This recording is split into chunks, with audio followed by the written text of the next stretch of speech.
Welcome everyone at this special edition of the news. First, we're gonna talk about the kid planning plot against Whitmer becomes part of Michigan politics. The FBI and state authorities last week arrested 30 men in connection with a domestic terrorist plot directed against first-term governor.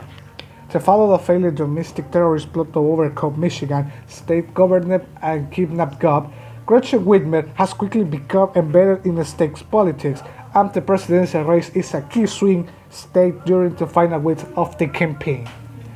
Ms. Whitmer, a Democrat who was targeted by an armed group whose alleged members have been arrested, said on Sunday that she remained worried about the presence of right-wing groups in her state, as well as President Trump's resolution to condemn them.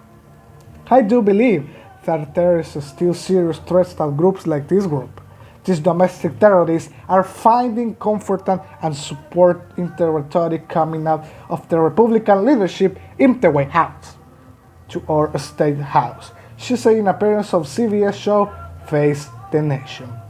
Lee Chatterfield, a Republican from northern Michigan and Speaker of the State House of Representatives, sent a letter to the White House to our state chasing her for not informing the legislature about the plot, which include talk of storming the state capitol. It's time to tone down the partisan rhetoric and turn the heat down as you ever seen. Will you do the same for the President Trump? He asked.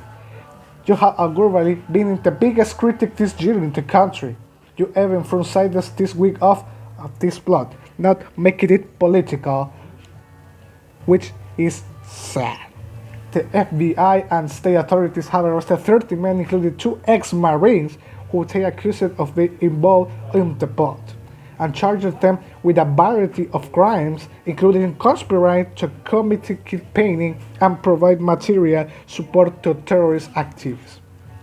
Through confidential informants and undercover agent federal authorities detail how some of the men has taken out Mr. Whitmer's vacation home in northern Michigan and planned to detonate a bomb to divert the law enforcement away from that home. The plot also targeted other elected officials and members of the law enforcement. For the UGB News, Carlos Elian.